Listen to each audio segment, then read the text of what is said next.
I can't preach this gospel reading without coming back to I think one of the most significant hymns that we are privileged to hear in the hymnal. It speaks to the connection with God that I'm trying to hit today. And we strapped in today, so I'll start light and maybe we'll go a little deeper. The best gift you've ever received that you didn't expect. Can you think of one as I say that? The best gift that you may have ever received that you never expected. So there we were. Years and years ago, I think it was 2010, we had a mission and outreach annual fundraiser. I'm so excited to tell you that our mission and outreach ministry is being reformed under the leadership of Kimberly Brewster. She's our new director of mission and outreach. I'm so excited about that. Years ago, we had it's at the heartbeat of this church, is mission and outreach. Well, years ago, we had this annual fundraiser. And a Texas family donated a really cool auction item for this fundraiser. They donated 2 first-class plane tickets to Edinburgh, Scotland, and 2 nights at the Balmoral Hotel. This is a signature hotel property. It was the old railroad train station. It sits right above Waverly Station, and it is 5 stars and awesome, right in the heart of Edinburgh. And so this was a very popular item. Can you imagine? The bidding went on, and people bid this thing up, and a beautiful family, a beautiful older couple purchased. Finally, they were the winning bid.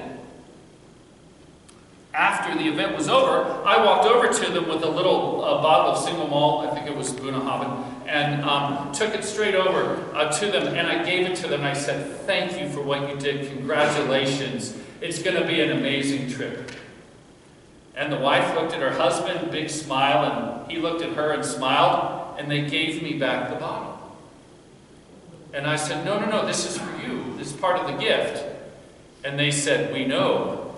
It's for you." What?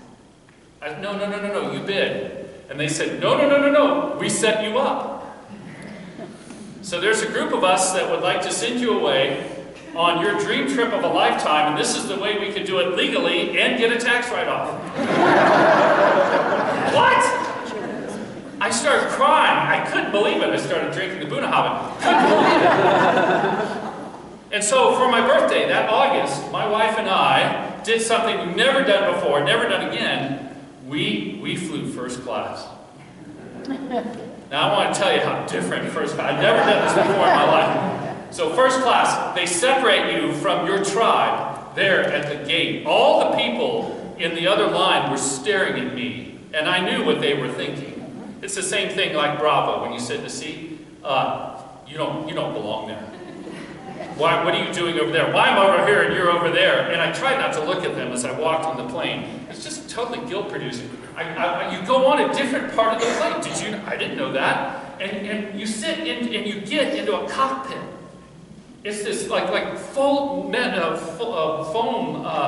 molded foam around you in this cockpit configuration.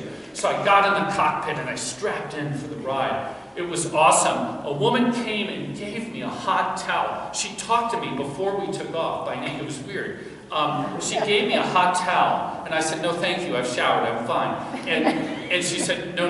You're supposed to wipe your hands with it." Oh, okay. So I got a hot towel. I got a drink before we took off. It was like the pilots and I were just hanging out, having a drink before we took off. And then we took off. And then the TV screen was so large, and it did anything I told it to. It was awesome. Do you know how many movies you can watch without sleeping? It was fantastic.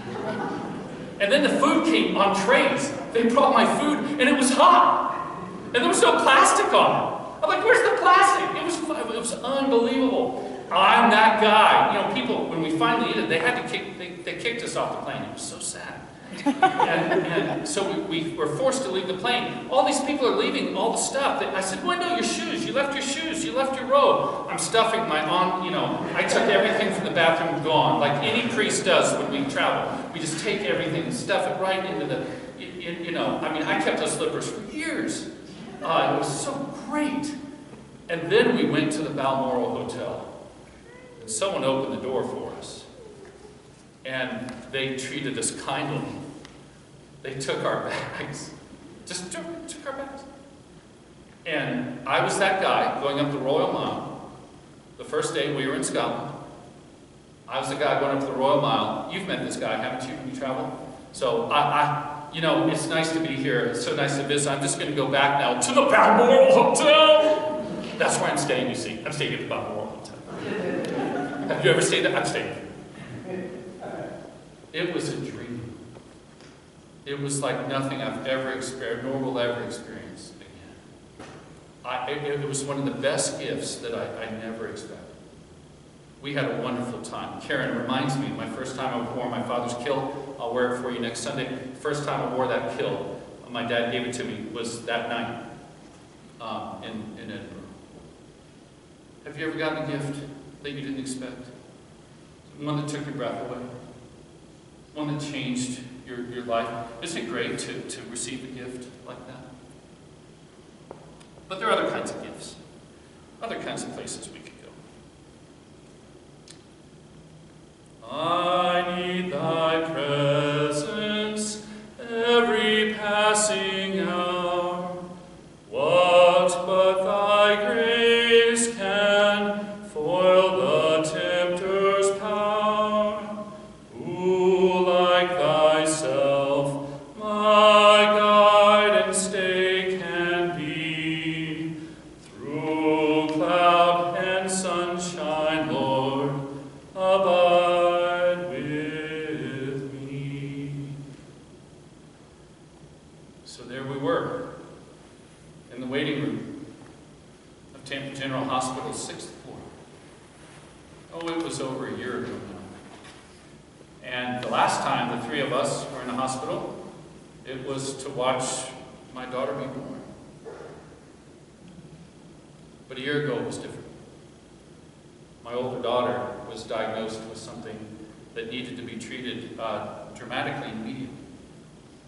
And we went back, ironically, to the hospital in which I was born, in which my mother was born, to find the surgeon who, ironically, was at that hospital, my hometown hospital. So, it's a different thing to take a child into a hospital. I hope you never have to. And we walked in, we did all the papers, we had the pre-visit. The surgeon looked like a superhero to me. He was a big, tall, strong, muscled man. He talked to my daughter, not to us. He talked to the patient, which is really cool to watch a doctor do.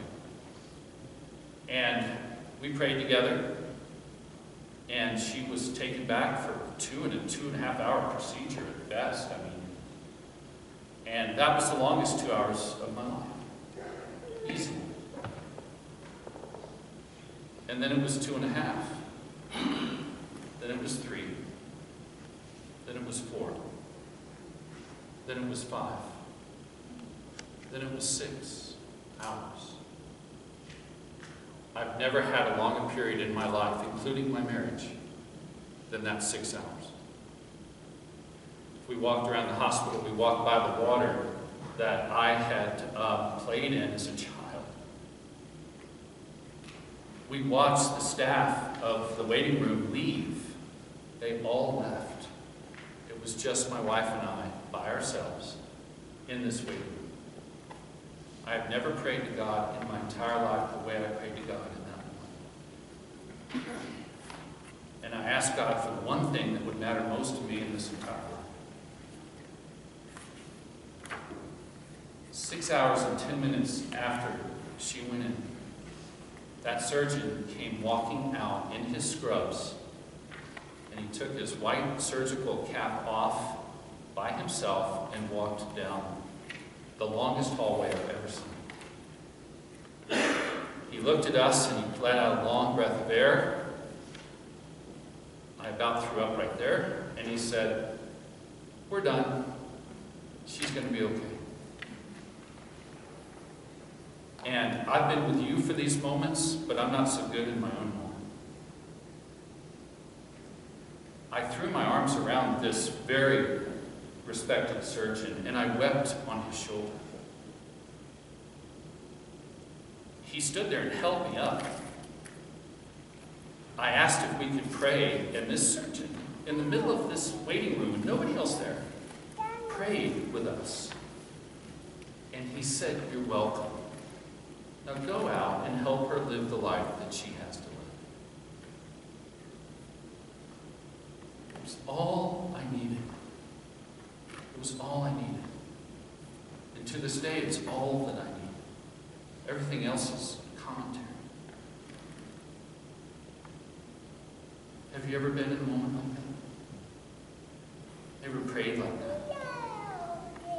And ask God to give us what we need when everything else fails, and every plan and everything you thought was going to happen, it doesn't happen like that at all.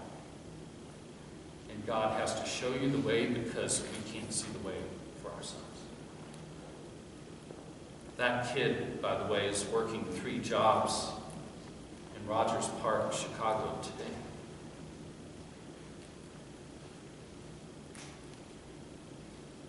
Hold thou thy cross before my closing eyes, shine through the gloom and point me to the skies. Heaven's morning breaks and earth's vain shadows flee. In life and death, O Lord, abide with me. So there I was, looking up at the worst ceiling in the world. Have you seen the ceiling? It's that white ceiling that they built evidently in the 1950s.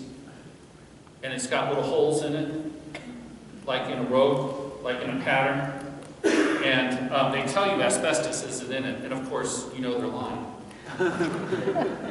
And to punctuate the white ceiling, they put in long, boring fluorescent lights with metal flashing. Do you all know the ceiling I'm talking about? It's above my father's bed in his care center. We're in Tampa, Florida, in South Tampa, in a very modest care facility. And it's the last night I know I'm going to spend with my dad.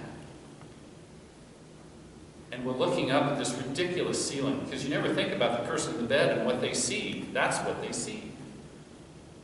I've been with so many people that never had the choice to die looking at what they wanted to see. And if you've ever been with someone that made that choice and they've died at home, you know what a precious and beautiful gift that is. So my dad's looking up at a South Tampa Care Center ceiling. And it's my last night. And that was just not okay with me.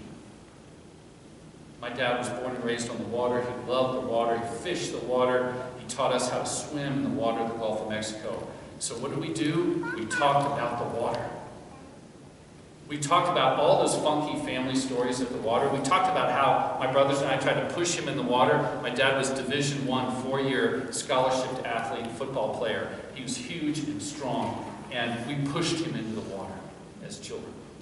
We talked about the time my mom got that funny hairdo. You know, women in the late 60s, early 70s, they went away and came back and their hair was vertical, and they paid money for it, I think.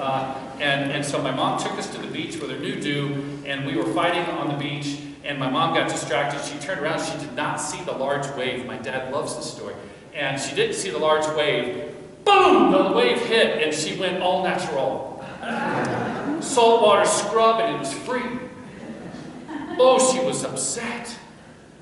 Oh, boy, was she mad. And my dad laughed. We thought that was really funny. We talked about the time. Every time we went fishing, somebody bled. It wasn't the fish. We'd cut ourselves with a knife, or I'd stick a hook in my brother's neck and then say, "Oh my God, what happened?" You know, whatever. And someone always bled. And we talked about the last time we took my dad in the water. This man that held me in the surf. My brothers and I surrounded my father, and we walked him into the surf. And we held him the way he once held us. Because that's the way you die. Not staring up at an institutional ceiling. If I won the lottery, I would paint every ceiling in Vail Health anything you wanted. Wouldn't that be fun? To give somebody something cool to look at. Friends, today I have to share this song with you, Abide With Me. I have to share these stories with you because when we talk about widows and veterans, these are people that know what I'm speaking about. And don't you too? Because when everything else is taken away, that's when our radical dependence on God can actually begin. That's where the journey of faith actually starts. Not when it's all put together, but when it's all falling apart. Veterans know that. That's why we love our veterans. Widows know that, and widowers know that. That's why we love them too. That's why we love you. Because all of us have those moments when it's not working and everything gets taken away. Every comfort, every plan falls to the ground. The widow in the gospel story, the one that was in line that nobody else was seeing, the one that thought, no one even see her. There's no philanthropist, fundraiser that would even see this woman. They were too busy looking at the people putting in large sums of money, and so were Jesus' disciples. And Jesus said, wait, look, you see that one right there, look. And they go, where? The one from, the one from Arizona, or the one from Palm Beach? And Jesus says, oh, no, her. Her. She's the one that sounded, you could hear the sound. Do you feel awkward when the plates go by? My parents wanted to make sure we never put coins in the plate growing up. Because you check, doink. Keith family contribution, doink. Jesus said, that one. She gave God everything she has left. Why? She was choosing to die, ancient tradition, in the temple, looking up to the Lord as the last thing she saw. People would travel to Jerusalem to die.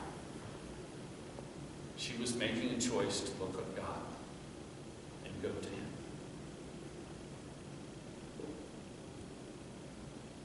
This is the choice of receiving the gift that we least expect. And it's so much better than a plane flight. And it's so much better than Edinburgh. Yes, I said it on YouTube. It's always the gift we least expect. And it's always the gift we need the most. That's what being a Christian is all about. That's how God knows how to give. He doesn't know how to give any other way. Thanks be to God. Amen. Amen.